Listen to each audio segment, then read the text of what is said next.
Welcome to Rational Politics. Today we are discussing gun violence. I am joined at the table by two retired Marine captains. Let's quickly do some introductions. First, Rex Laceby. Thanks, Nigel. Proud dad, dog dad, a volunteer first responder, and I'm very much appreciative being here in this program again. Thank you. It's good to have you back at the table. Ike McCorkle.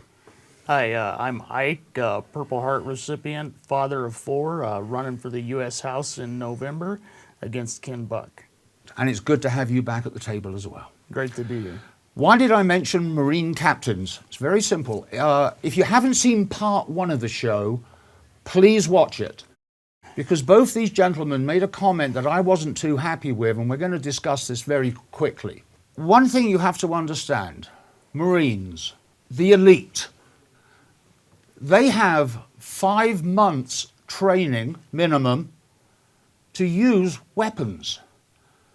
Every year they have to go back and get recertified with weapons. Some of them are training non-stop. I'll let you work out what they do for a living. But one of the things both of you said in part one was you agreed with high capacity magazines.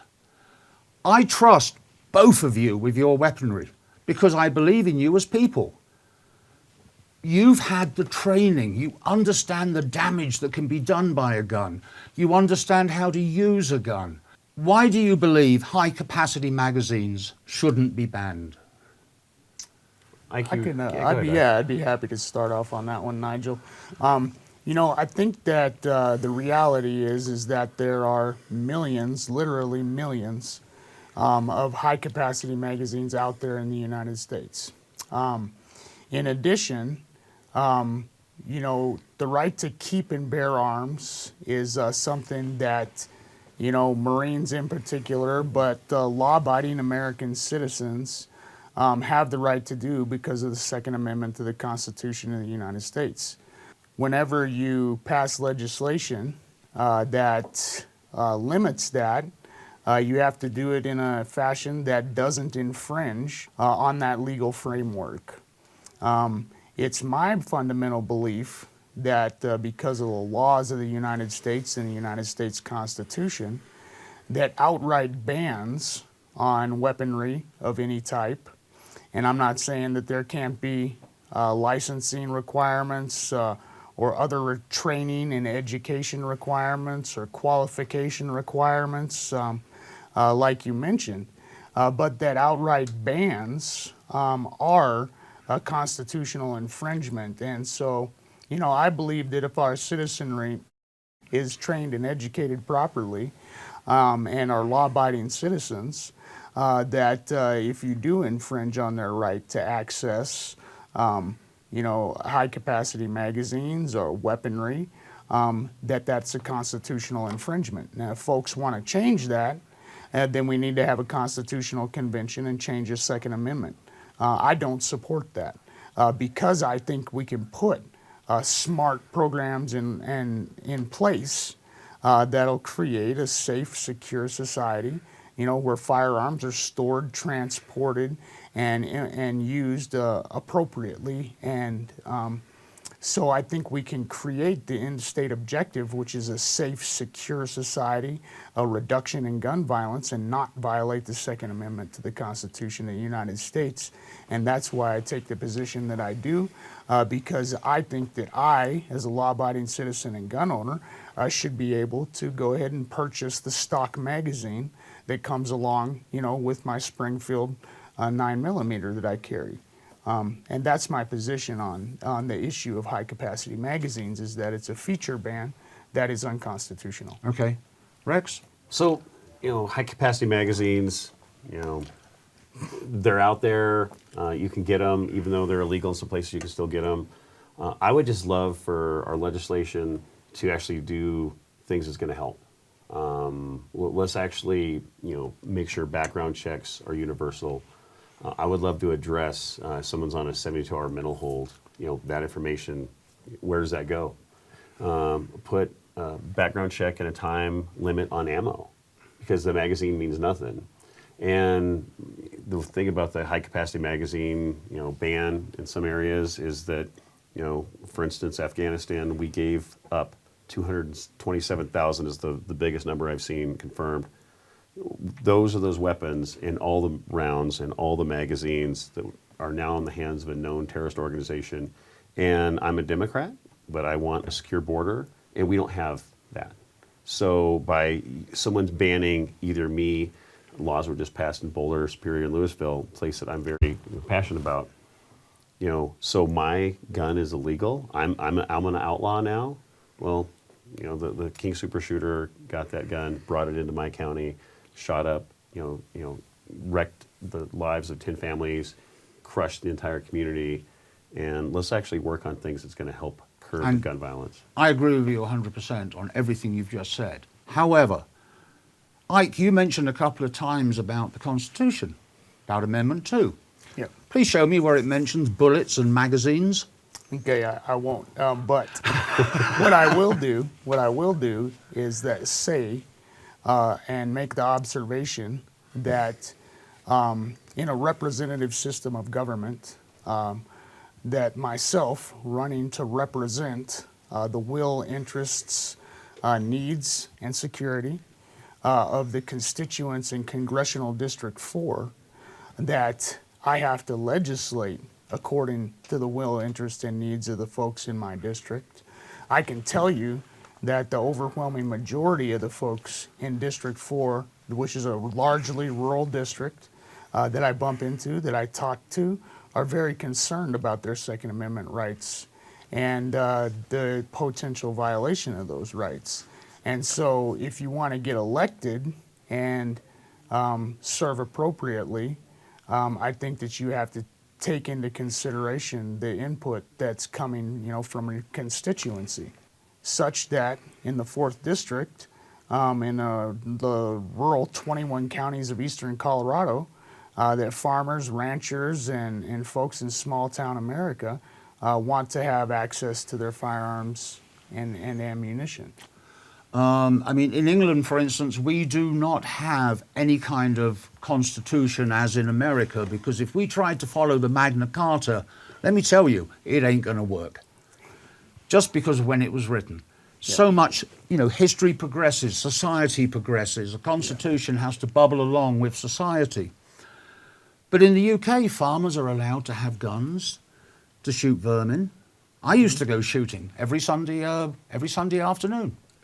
One of the quirky laws over there.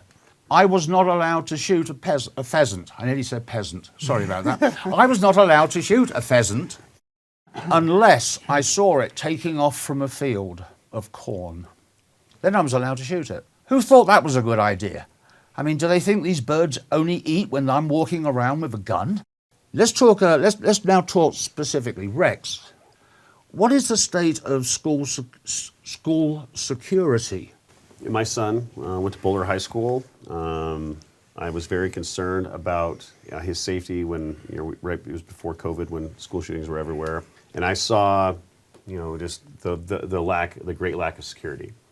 Working with the principal at the time and some folks from Boulder Valley School District, BVSD, found out that every person I talked to, school staff members, the security folks at BVSD, they wanted more robust security. They wanted more cameras.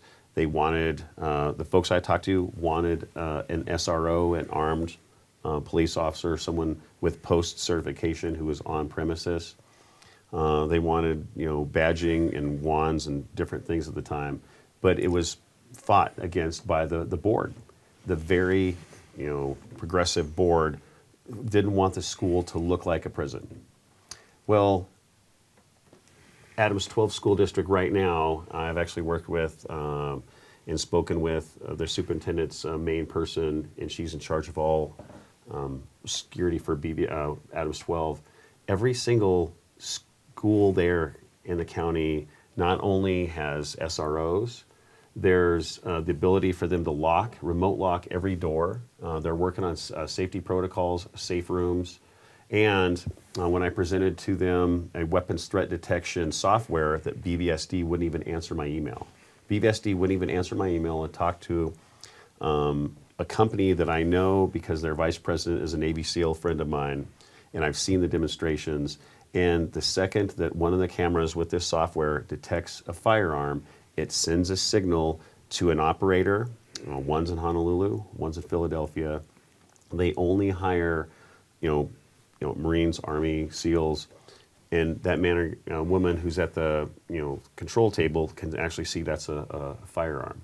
They can instantly let the school and the police know police are coming, and it gives them real-time location, description, weapons threat, type, quantity, and where they're walking around. If another camera sees them, it shows where they're at. As a Force Recon Marine, someone who has done time-sensitive targeting, direct action missions in combat, it would have been a miracle to have that type of clarity before I go in. The unfortunate setting in Texas, school shootings we've had here, why not give the police that clarity? Why not give the staff members the ability to lock everything? And I've got friends who work at BVSD, and they're also frustrated. So if Adams 12 can do it, why can't BVSD? Yeah. And it's fortunate, and maybe I can talk more about the bill that just got passed, the amount of money, but it still is going to be up to those individual schools. And the ones that want to keep their little heads down and not think of the real threat that's out there, then that is just a travesty, and our children are going to be the ones that suffer. Yeah. If you've got a tool like that, it just makes common sense to use it. Absolutely. And, I just want to, caveat this point. When I was in middle school and high school, I was at an 85% minority school in a rough part of Montgomery, Alabama. And back in the 90s, early 90s, and there were metal detectors at my school. And it's because they worked. And so we have proven security protocol that we can put in place. Now, the situation that exists right now, and Rex can vouch for this, based on what he was just saying. At my son's school, like I mentioned, I'm a father of 4. At my son's high school, if I wanted to, or if somebody wanted to, hypothetically speaking, they could toss fill a backpack full of guns and ammo and walk right through the front doors. The reality we face is that there's a whole lot of guns in this country. And we need to keep those out of our schools. And we need smart folks like Rex coming up with, comprehensive school security protocols with, single point entry control point security, detection equipment, armed school readiness officers, to effectively mitigate firearms from, going into the school in the first place. And then, tactically speaking, it's always better to have those engagements outside the building rather than inside. Now we can talk about case studies like Marjorie Stoneman Douglas High, where the Parkland shooting happened, and they have single entry point control standards and detection equipment and SROs and lockable doors. They have all that stuff, and so does the entire New York City school system. So we can look at airports, and you can compare the number of shootings that took place inside an airport last year and the number of shootings that took place inside a school last year, and the comparison is terrible because a whole lot of shootings happen inside schools, and very few off the top of my head. I can remember one in the past 5 years happening inside an airport out in California. Yeah, and it can't just be a law. It can't just say, hey, no guns on, like Boulder Valley School District, no guns allowed. So even the staff members that have a concealed carry, at risk of being fired or a felony charge, have to leave their gun at home. Chicago, for instance, if you look at the murder rate and the gun violence that happens every day in a city that's got one of the most stringent gun laws in the country, it can't just be a law. There's got to be proactive things actually put in place to save people. Absolutely. Let's focus on that. Yeah. And I would also say that it would help if we had some federal standardization. Like we were talking about the high-capacity magazine restriction that criminalizes small business owners across Colorado right now and forces them to sell part kits and operate on the edge of friggin' legality. Yeah, the part kit, so, I can't confirm or deny if I've ever bought a part kit, but, you can go and buy parts to a magazine and it still makes the magazine. Right. Sig Sauer was here producing magazines, jobs here in Colorado because of some gun laws. They left. I want to sort of like put you into a position. Supposing you were both owners of a gun shop.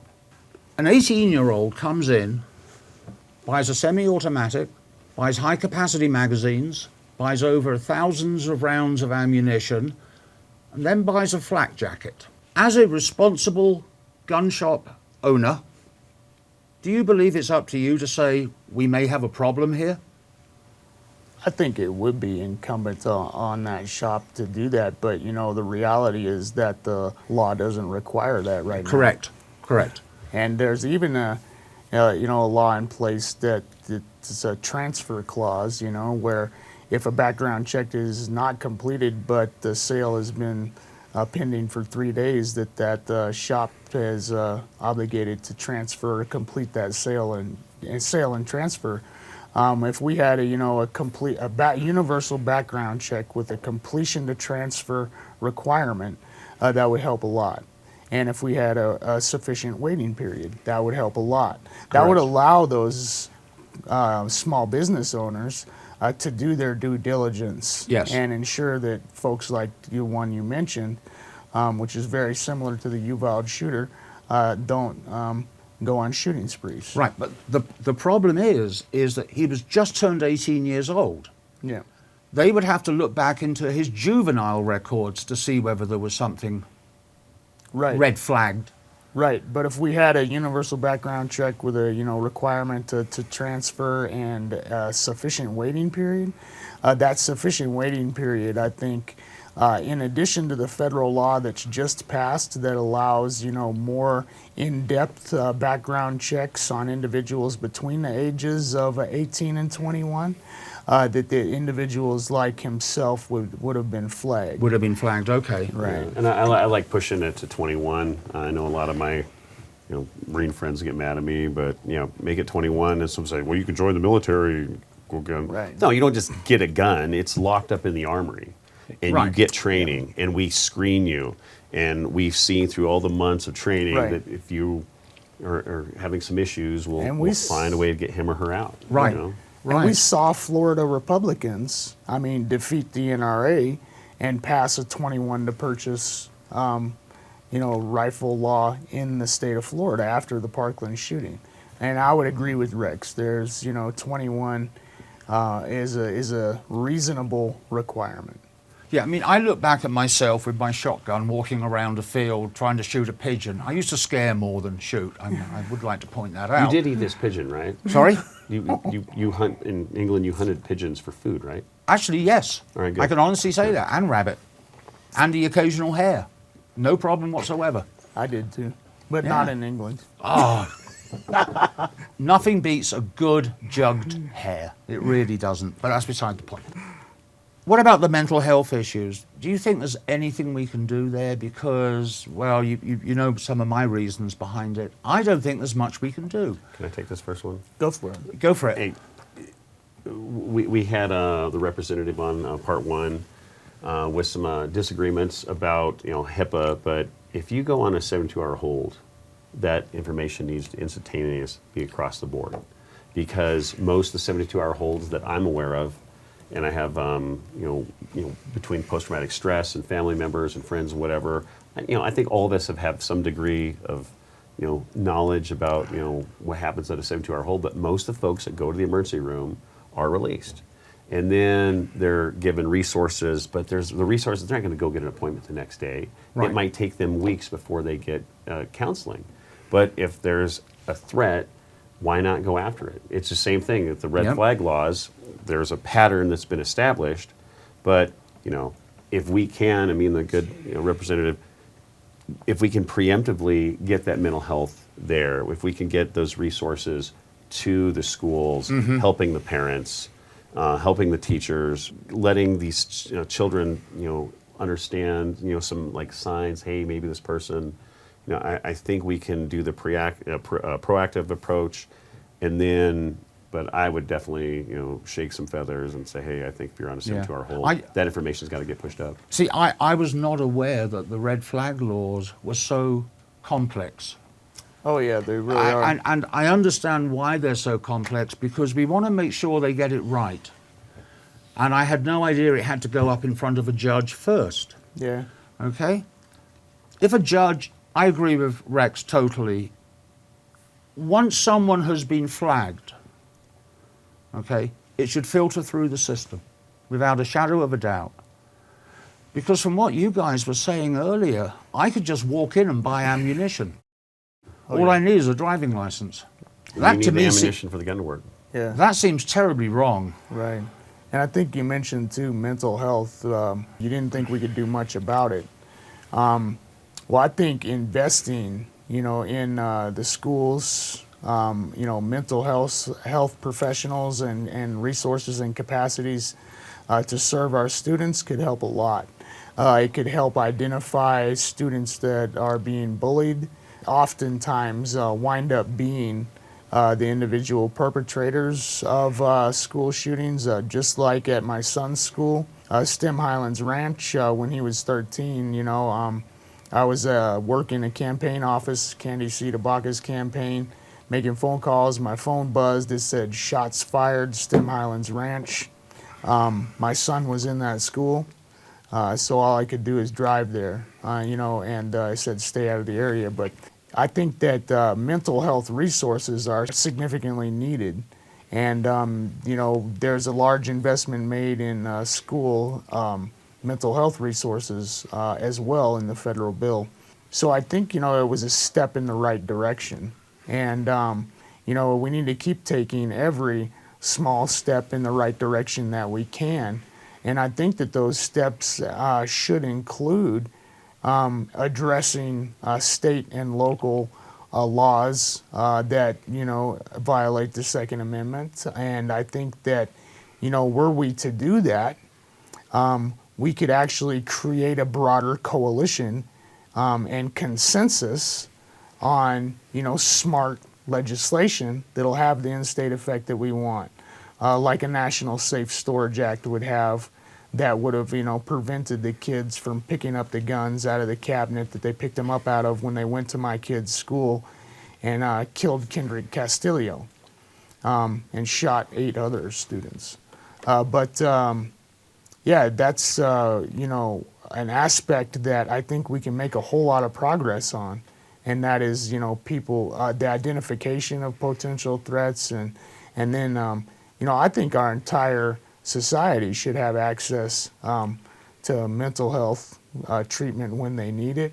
And then with respect to extreme risk protection orders or red flag laws, there's something that's needed. There's something that Tony Spurlock down in Douglas County spearheaded and supported, after Deputy was killed down there by an Army veteran who was a former physician and, was in a bad mental place. And, when stuff like that is identified by family members, which it was in that case, it can be prevented if we have extreme risk protection orders in place. And the new federal bill, which I'm happy to say, actually provides a whole lot of funding for states to do just like Colorado did and establish their own funded extreme risk protection order programs that do a very thorough job of ensuring that, owners' Second Amendment rights, constitutional rights are protected, and at the same time prevent these, horrendous things from happening when people are in a place of mental hardship. Right. Do you have any final comments? We need to make laws that are actually going to put a dent in it. You say you're going to take away my guns, it's not going to happen.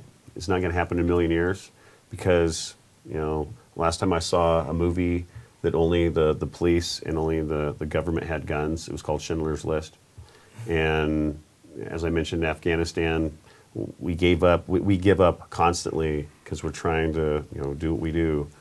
But, the guns are out there. You gotta secure our border. You have to, and if you have a sign that says no guns allowed, that just means the law-abiding citizens might leave their gun in their safe or their truck or whatever, and it's a heyday for the armed person on there because they know there's nothing to stop them. Gentlemen, I would like to thank you both for staying behind and doing part 2. You've probably both forgotten now what part 1 was like, so I urge you to go home and watch it. A fascinating discussion, and we've sort of like drifted. I mean, we could probably sit here and talk for another hour easily about this, and I've got points that I would like to have raised, but we don't have time. Gentlemen, once again, thank you so much for joining us to do these 2 shows on gun violence. If you haven't seen part 1, please tune into part 1. Don't forget to subscribe to this channel. That's very important. I'm Nigel Aves, your host, signing off for now. Thank you so much for watching. Goodbye.